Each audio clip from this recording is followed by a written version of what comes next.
Criterio. Una entrevista de Mix de Medios.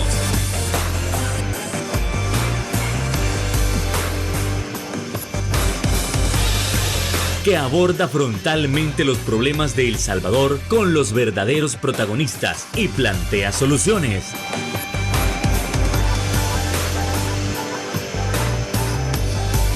Criterios.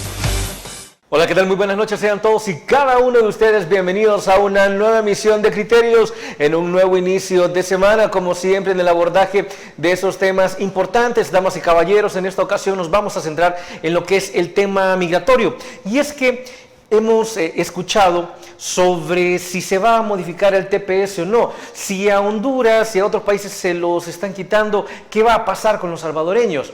Todavía podremos continuar con el TPS. Además, vamos a estar dialogando sobre esas cifras con respecto a si ha aumentado la migración, si se ha mantenido, si se ha estancado. Bueno, sin más lo estaremos dialogando esta noche con nuestro invitado especial. Estamos hablando del director de la Asociación Agenda Migrante, César Ríos. ¿Qué tal, César? Buenas noches, un gusto nuevamente. Hola, Fernando, muchas gracias por la invitación y con mucho gusto, ¿no? Reflexionamos sobre un tema que a toda la familia nos toca, ¿no? La migración. Desde luego, y precisamente, César, vamos a ir entrando en ese primer punto con respecto a cómo han estado las deportaciones en este inicio de año. Porque para aquellas personas que tienen familiares en los Estados Unidos habrán escuchado de una u otra manera que muchos dicen, mire, es que aquí no hacen diferencia entre quien tiene papeles, entre quien tiene TPS u otro tipo de estatus, sino que se los están llevando a todos por igual. Dicen, no tienen una protección garantizada. Entonces dicen, habrán aumentado al menos durante el mes de enero y al menos la primera mitad de febrero las deportaciones.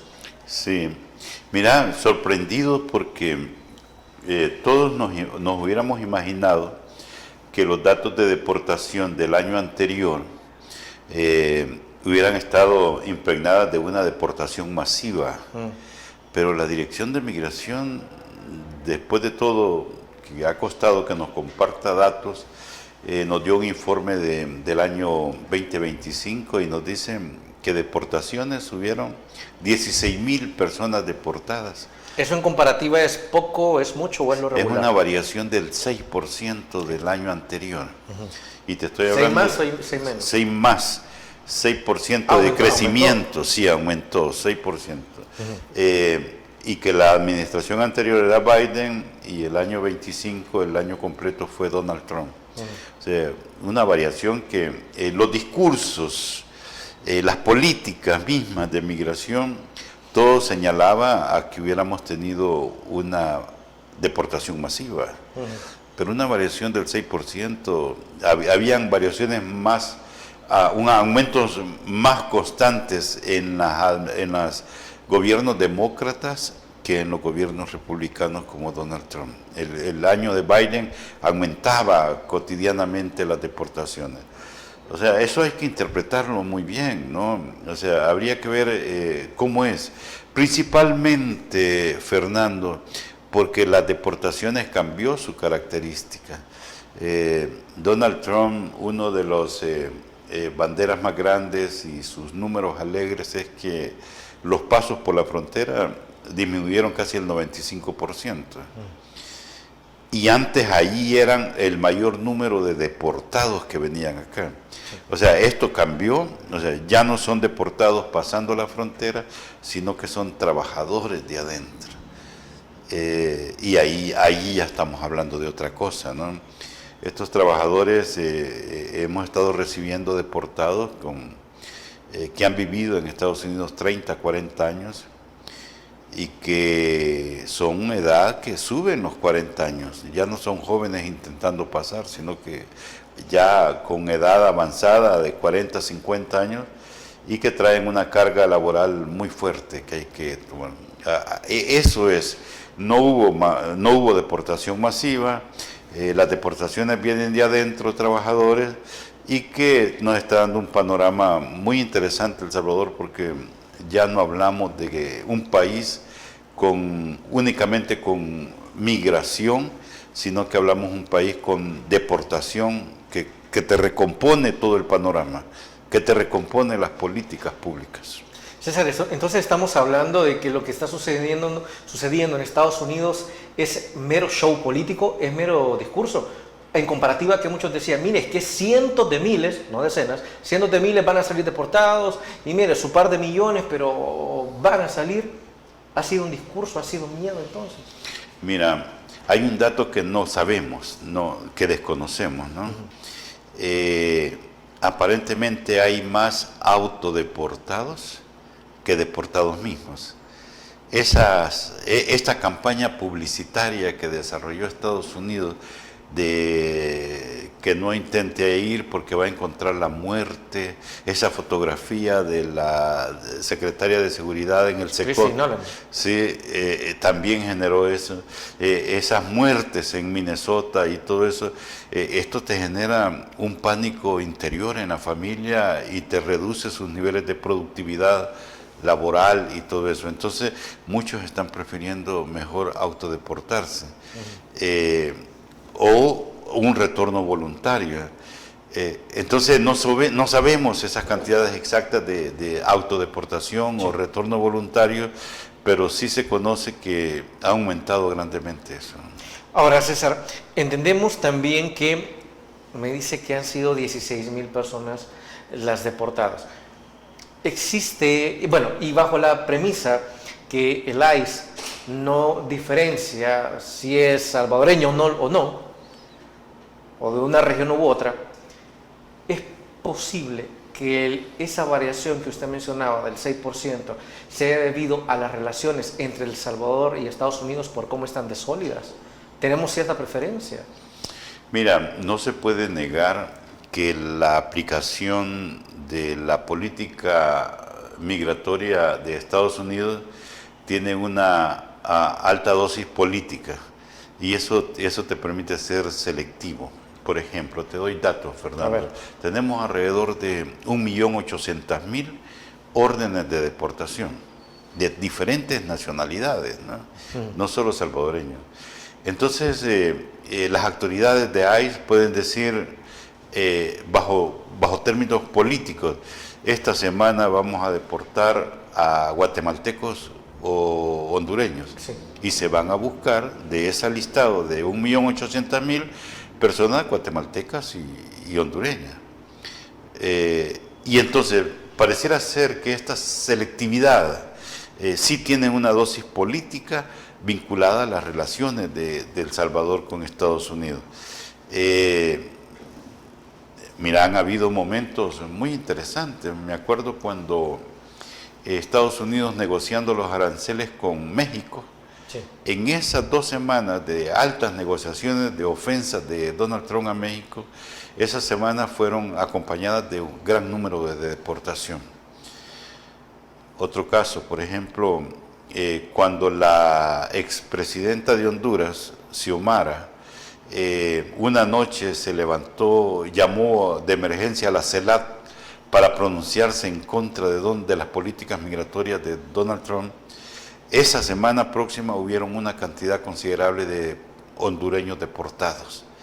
O sea, ahí vemos la vinculación selectiva y política de la aplicación de las políticas migratorias norteamericanas. Sí, claro. Puede ser que El Salvador, con este número de personas deportadas, se pudo haber beneficiado ante eso. Pero los variantes no son grandes entre la región y El Salvador. El Salvador, es cierto, es el que menor deportadas es, pero no es significativo comparado. Bueno, entonces, en resumidas cuentas, no hay mayor producto de la negociación o de las relaciones entre El Salvador y Estados Unidos. No es por eso. No hay significativas diferencias entre El Salvador y los otros países en cuanto a número de deportados. Bueno, con eso nos vamos a ir a la primera pausa comercial. No nos cambie, volvemos en Criterios.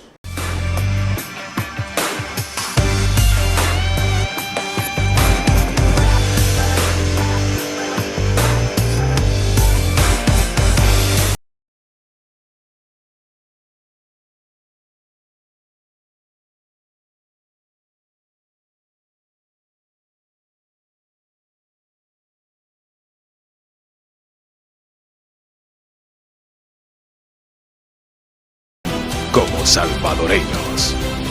Farmacia La Buena, la farmacia de todos.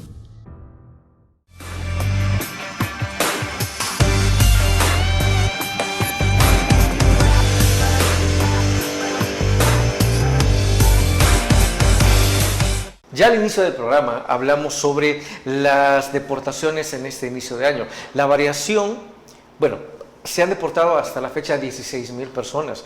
La variación ha sido apenas del 6%, lo que en alguna forma hace pensar que este tipo de políticas establecidas por el gobierno de Donald Trump no ha sido tan severa en la práctica como lo es en el discurso, aunque claro, hay datos que se desconocen todavía.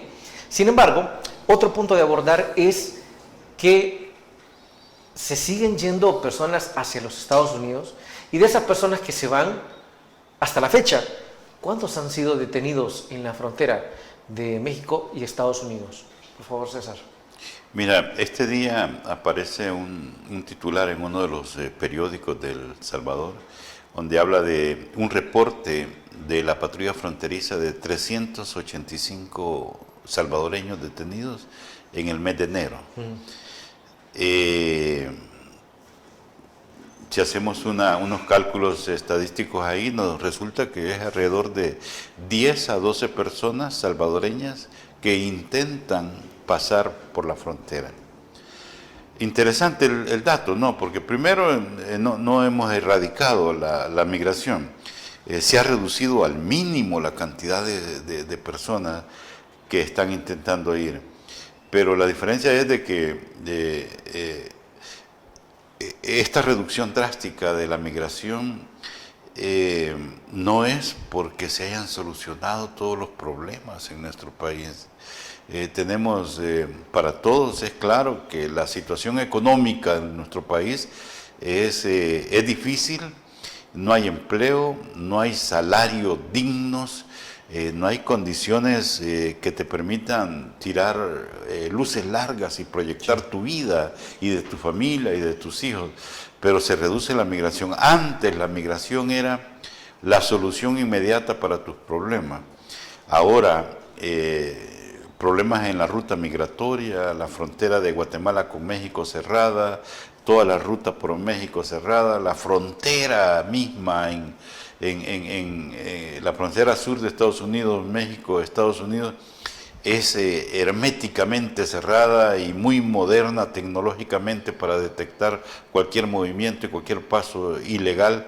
Por lo tanto, la familia, la persona es consciente. No voy a agarrar un viaje en este momento. Claro. O sea, al final, la conclusión, Fernando, es quiero irme, pero no puedo. Quiero irme, pero no puedo. Por lo tanto, esto nos pone un panorama muy difícil para El Salvador, porque antes gozábamos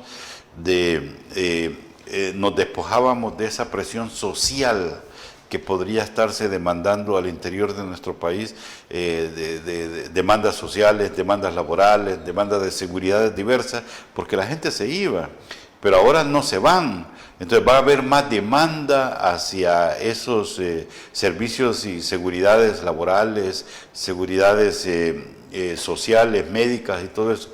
Entonces, lo que estamos viendo es que se está creando una fuerza muy fuerte al interior del país de demandas de calidad de vida. Y qué capacidad tiene nuestra composición política administrativa, alcaldes, gobiernos municipales, de dar respuesta a estas demandas de los que antes se iban y ahora se han quedado acá. Entendemos, César, que la migración indocumentada que se sigue dando en la actualidad no es producto de la inseguridad, y creo que eso es sumamente evidente.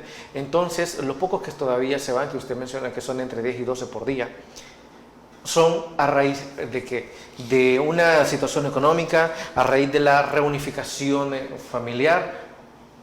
¿Cuáles han sido las causas? Mira, principalmente la migración que tenemos en este momento es una migración económica, provocada por inseguridades laborales. por inseguridades salariales.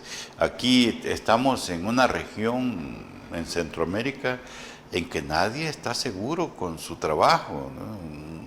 Te dice, vos exigís derechos laborales y lo que te dicen, si querés te vas, pero aquí vas a hacer lo que nosotros querramos. Si vas a trabajar 8 o 10 horas, ya, pero entonces tu necesidad te lleva, te obliga a condicionarte eso y a colocarte en una situación inestable de poca seguridad laboral. O sea, en El Salvador la ventaja de haberse superado la seguridad delincuencial fue importante para disminuir la migración, pero eso no es todo. Seguridad no es solo la delincuencia, seguridad son diferentes cosas laborales, sociales, por lo tanto esas otras persisten y siguen empujando la migración. Esos son los resultados de la migración poca que se tiene, pero que existen. Y la intención de migrar persiste, pero no se realiza porque no pueden. Si hablamos de migración indocumentada, también tenemos que hablar del caso de los coyotes, César. El hecho de que haya una reducción significativa de las migraciones, porque antes se decía, mire, lo que pasa es que aquí en el país están saliendo 300 personas por día. Sí. Ahora estamos hablando de entre 10 y 12 personas. Es un golpe para estas estructuras también. Sí, mucho.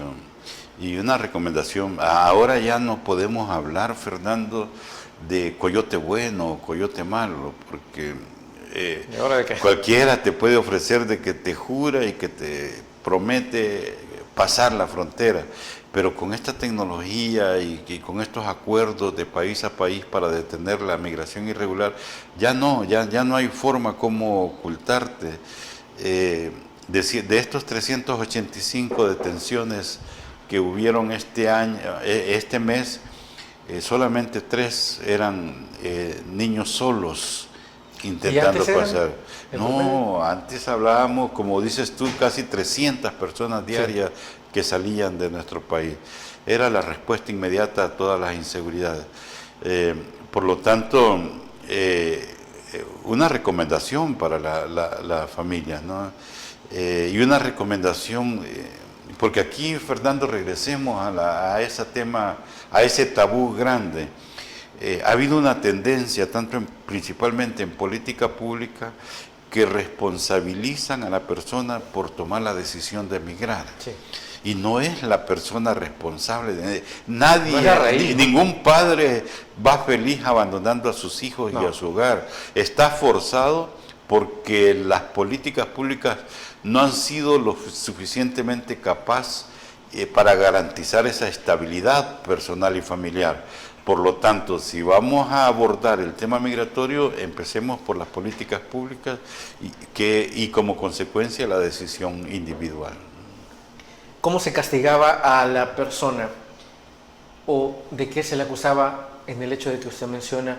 Pero es que mire, usted es culpable por intentar hacerlo, usted es culpable por buscar una mejor vida, usted es culpable porque huía de la inseguridad, por buscar otras condiciones económicas. Es decir, siempre se criminalizaba a la persona sin tocar las causas estructurales que generaban que esa persona quisiera moverse o arriesgar su vida. Así es. Y no solo el tema de migración, Fernando. Hablamos algo que se repite mucho, el tema de las remesas familiares. Hay una constante señalamiento a la familia de que ellos son los responsables de malutilizar la remesa. La vez pasada hablábamos yo hablaba con una señora que se fue su esposo y la había dejado con 3 hijos, le mandaba $300 al mes y esos $300 tenían que durarle todo el mes para mantener a sus 3 hijos. Para 3 hijos. Para 3 hijos, y vivienda, comida, ropa, enfermedad.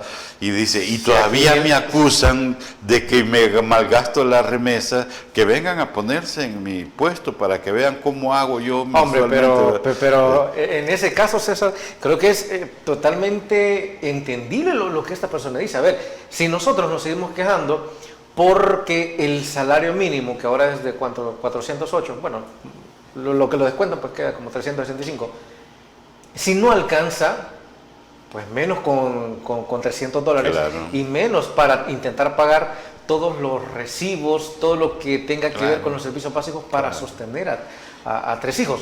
Caso contrario de otras personas que mire, ahí le van 700, mire, le va 800 y que los hacen. Sí, sí. Según el informe tenemos un promedio de $350 el promedio de lo que recibe.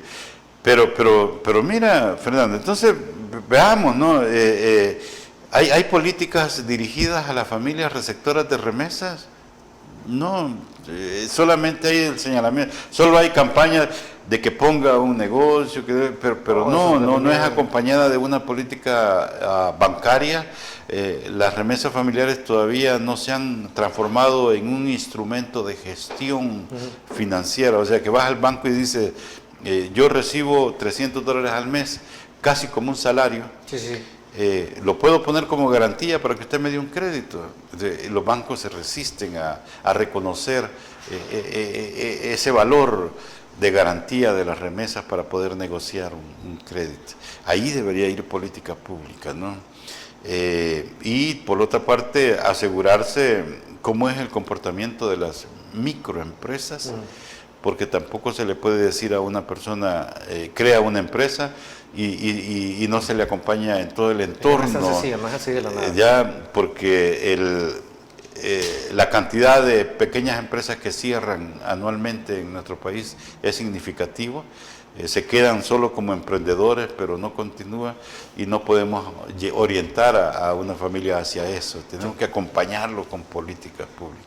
Importantísimo, César. Con eso nos vamos a la siguiente pausa comercial. No nos cambie, volvemos en Criterios.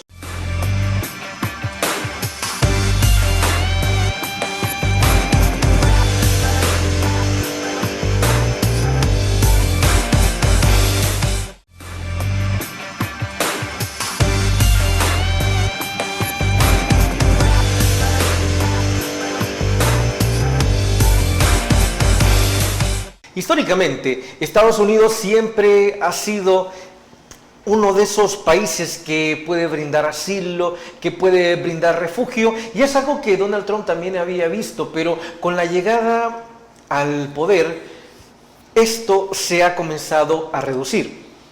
Antes uno podía decir, mire, si aquí estoy corriendo peligro, simplemente voy a pedir asilo a Estados Unidos.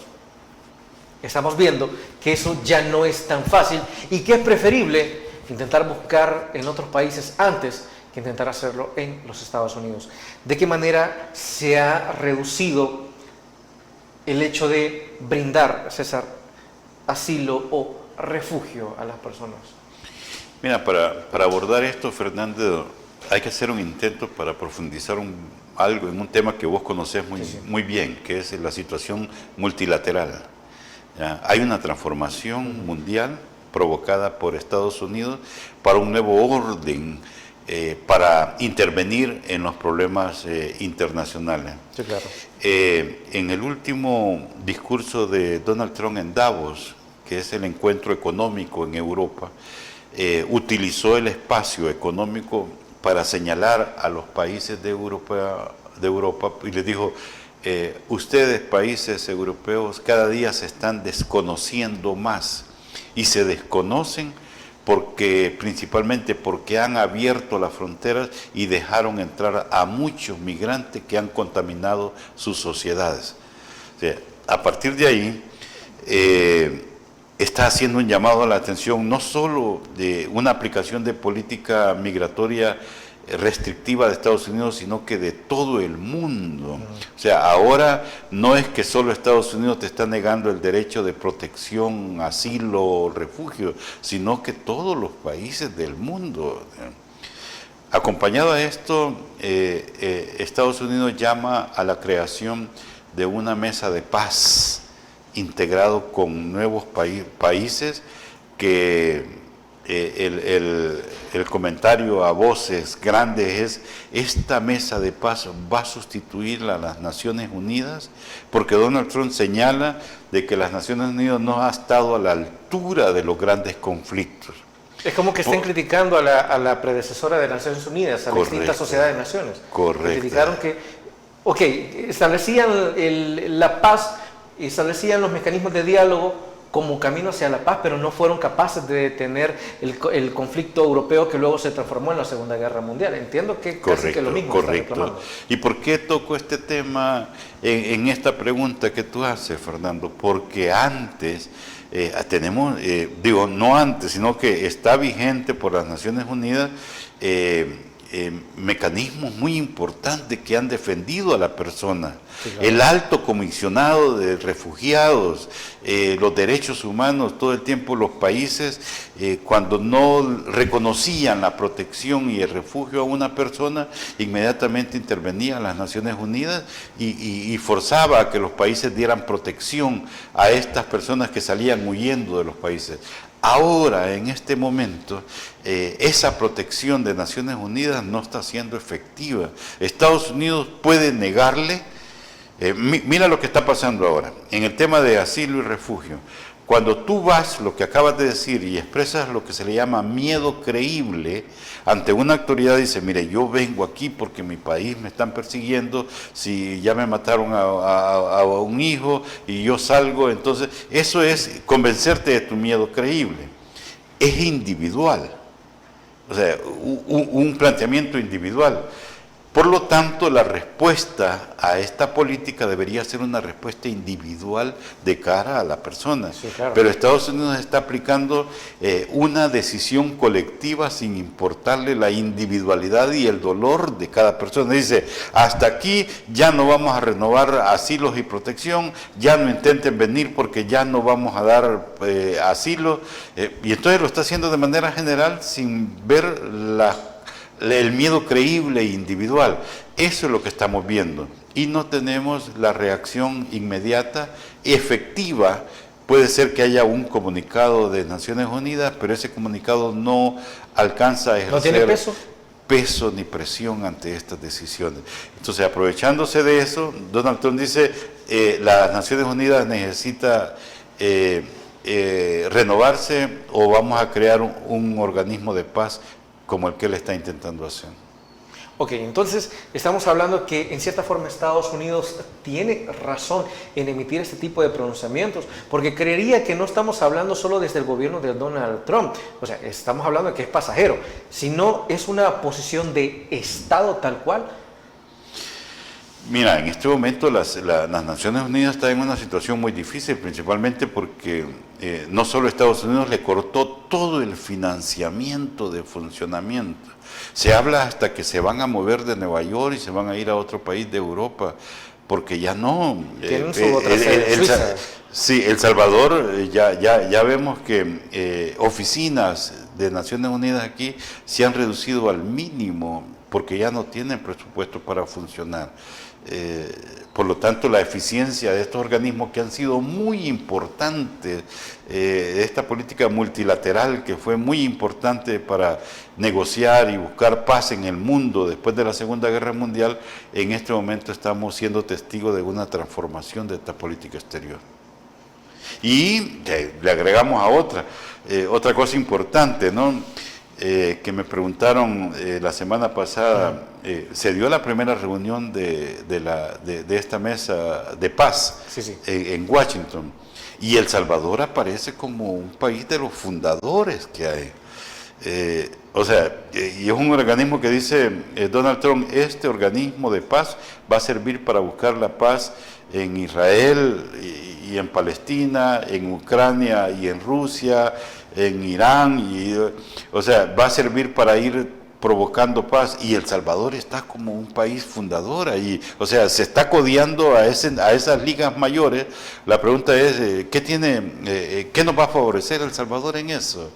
¿Cuál es el beneficio que tenemos como salvadoreños para estar ahí? Más bien preguntémonos qué pasa si no lo hace, si no apoya. Ya, y por qué estamos, lo que pasa y por qué solo no está ni México. México solamente es observador. Ningún país los únicos países de América Latina que forman parte de esta mesa de paz es Argentina, Paraguay y El Salvador, nada más, y con un cheque inicial que todavía ahí no hay respuesta, porque hay $1.000 millones que se ponen para fundador, y El Salvador no ha discutido ni le han autorizado pagar esos 1.000 millones, a saber si Estados Unidos lo va a pagar por nosotros, ¿no? Como ellos fueron los que nos invitaron. Entonces, bueno, y tenía que alinearse sí o sí. Sí, entonces, pero ¿qué papel vamos a jugar? ¿Qué papel vamos a jugar? Y esto nos lleva, hablando siempre de temas multilaterales, Fernando. Sí. Hace 2 años, ¿recuerdas que Nayib Bukele hizo una solicitud para que El Salvador formara parte de la Mesa de Paz de las Naciones Unidas, del organismo de seguridad, y se lo negaron. Del Consejo de Seguridad. Del Consejo, y se lo negaron. Las Naciones Unidas le negó formar parte del Consejo de Seguridad a El Salvador. Y ahora Donald Trump llama a El Salvador para que forme parte de un Consejo casi de seguridad a nivel global. Ahí estamos en política exterior. Bueno, está quedando desfasada en Naciones Unidas. Vámonos a la siguiente pausa comercial y volvemos en Criterios.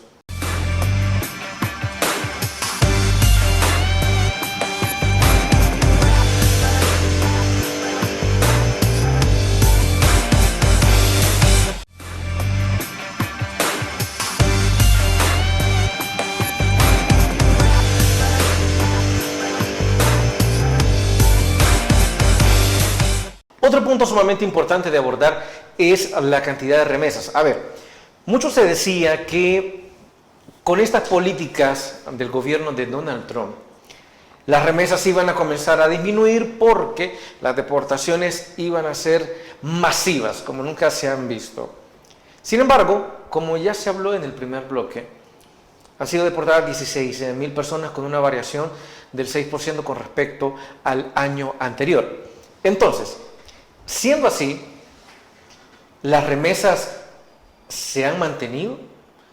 ¿Han disminuido? ¿Han aumentado?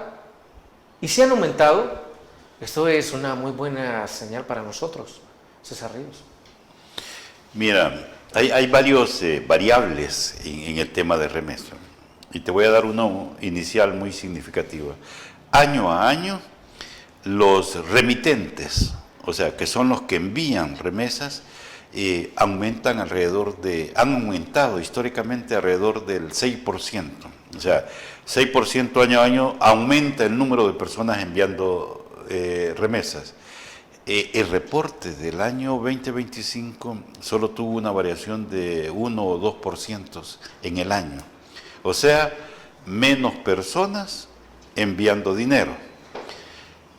Es lógico, porque si la frontera la cierran, ese 6% estaba alimentado por migrantes nuevos.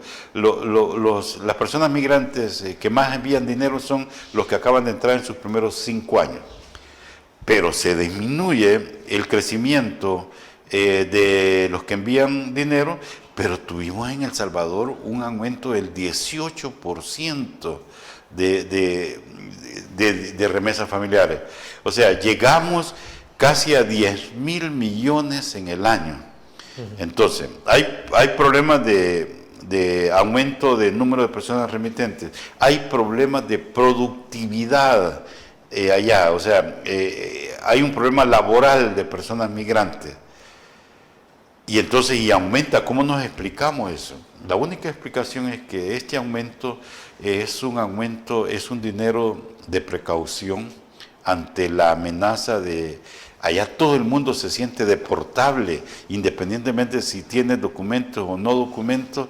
La amenaza es tanto que dice, ya mi green card, ya mi residencia permanente ya no es suficiente garantía. Ya no importa. Para eso. Es más, mira, Donald Trump pidió como un decreto ejecutivo de que a partir de febrero de este año le revisaran los que tienen nacionalidad, los que han adquirido nacionalidad, naturalización en Estados Unidos, y quería una meta de 200 personas naturalizadas a que se le quite eso porque hicieron fraude a la hora de obtener la nacionalidad allá.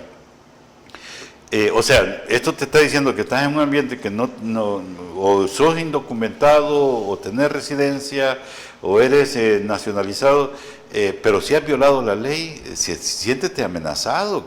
Entonces, este entorno provocó a que enviaran un dinero de precaución en remesas familiares y mira, antes enviaban 14 veces al año, este año se comprobó que enviaron 16 veces al año y montos mayores que los $300 que vendían. Aclarando, César, bueno, también para reforzar, no es porque les esté yendo mejor, es que es miedo de que los agarren y por eso tanta plata nos está viniendo. Correcto. Y no es, y entiendo también que no es para que las familias salvadoreñas o las familias de estas personas se pongan a gastarlo, ¿no? Porque es como, miren, quiero que me guarden esa plata por si en caso llega el momento en que me agarren o yo tomo la decisión de irme. Correcto. Y volvemos al inicio, Fernando, porque vos lo vuelves a poner sobre la mesa. No es para que la persona se lo gaste y lo malgaste. No es responsabilidad exclusivamente de la persona. ¿A dónde están yendo esos dineros?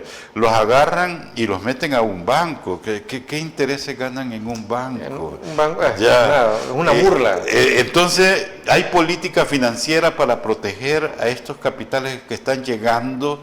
Hay condiciones financieras que la superintendencia está creando para que déle más productividad a estos dineros que están llegando y que no se lo gasten. O sea, también es responsabilidad de la familia para que no vaya a mal utilizar esos ahorros, pero también es responsabilidad de política pública para mirad, El Salvador en este momento, con el gobierno de Nayib Bukele, tenemos los certificados de gobierno más baratos que la región. Y si hay promesa que esos certificados son más efectivos financieramente, debería haber un incentivo para que estos capitales llegaran a la compra de certificados nacionales. Y con un incentivo, yo me atreví a decir hace poco de que, ¿por qué no hacemos una política de 10 por 1? Por cada 10 certificados de $100 que compra, el gobierno le da un certificado más. Y entonces ahí están protegidos a nivel, alimentan la economía nacional, dan mayor estabilidad a la persona y no los ponen en manos de una banca comercial que es poco de desarrollo del país. Ok, y ese tipo de políticas que usted propone, César, ¿es viable? Sí es viable, lo que hace falta es sentarse y hacer un análisis más profundo y un abordaje más diferente. El tema es que nuestras estructuras políticas se crearon para administrar flujos masivos de migración.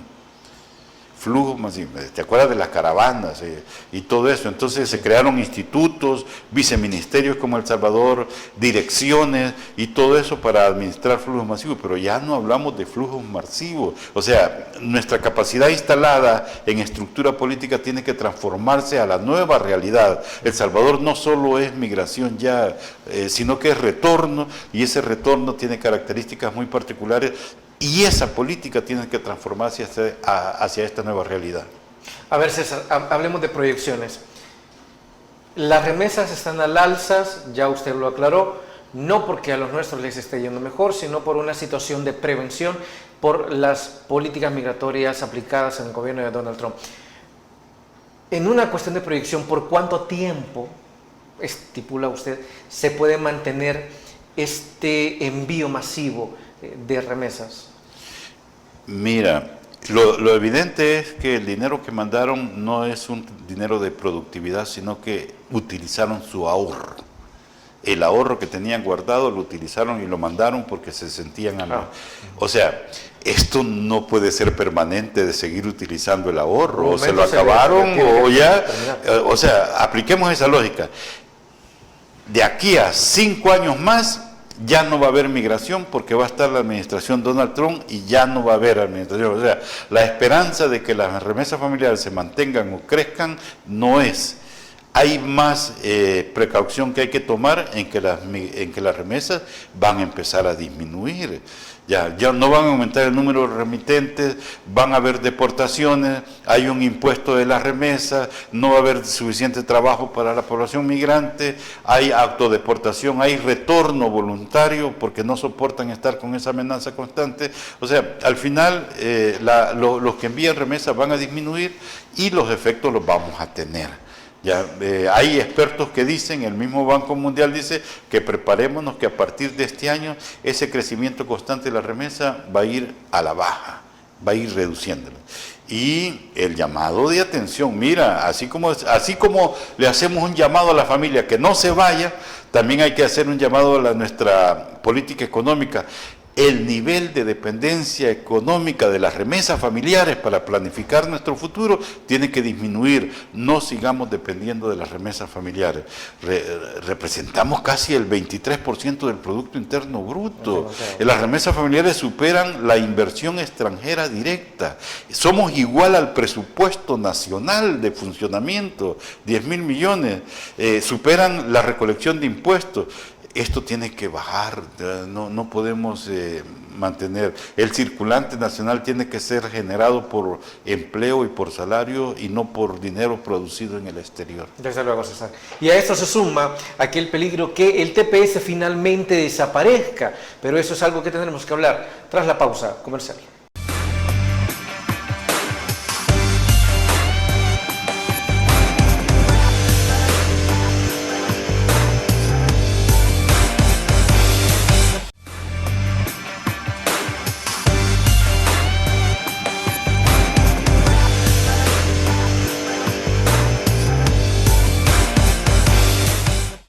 Gracias por continuar con nosotros en Criterios. Y es que así como cerramos el bloque anterior, es necesario preguntarse qué es lo que va a pasar con el TPS. Ya César Ríos lo ha mencionado. Las remesas están incrementando, o al menos la cantidad, porque las personas no lo están haciendo por su empleo, porque les está yendo mejor, sino porque tienen miedo. Tienen temor que en su momento los agarren, los deporten. ¿Y qué va a pasar con esa plata? No se puede quedar allá. Entonces, eso también es un llamado a la atención, un llamado a la correcta administración de esos recursos que se están enviando. Y esto aumenta con el miedo de que si ya a los países hermanos les cancelaron el TPS, ¿qué evita que nosotros sigamos en la fila? César. Sí, aquí nadie te puede dar garantía de lo que puede pasar. Ni por las buenas relaciones que El Salvador tiene con Estados Unidos. Mira, vos le preguntás a un salvadoreño en Estados Unidos qué esperaría porque El Salvador estuvo sentado la semana pasada en esa mesa de paz del mundo, sentado con grandes líderes mundiales. Digo, esto tiene que ver con la migración.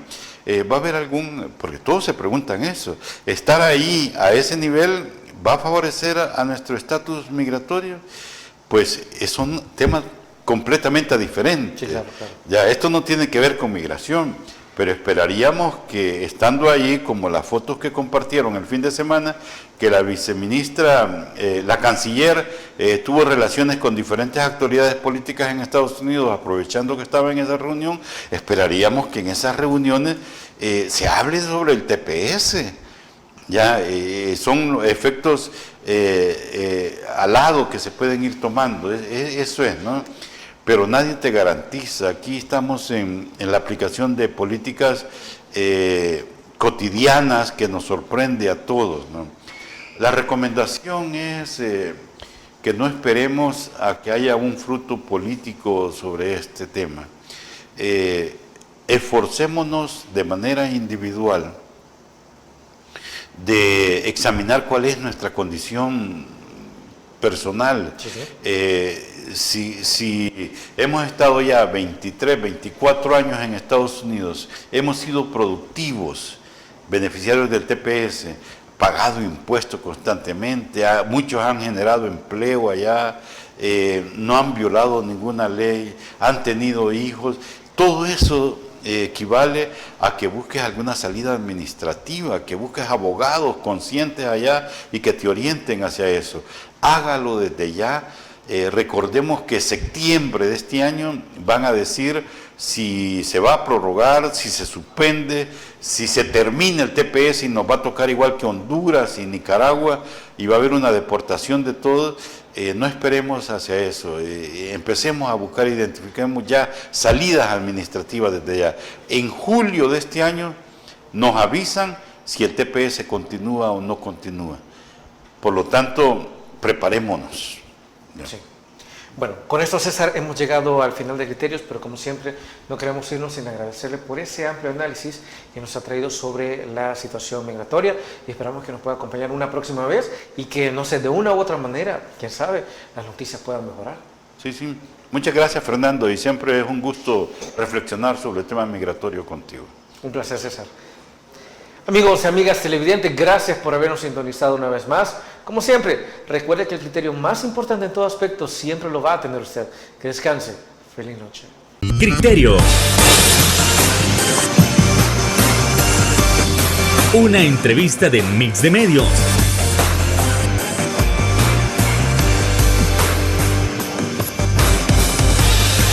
Que aborda frontalmente los problemas de El Salvador con los verdaderos protagonistas y plantea soluciones.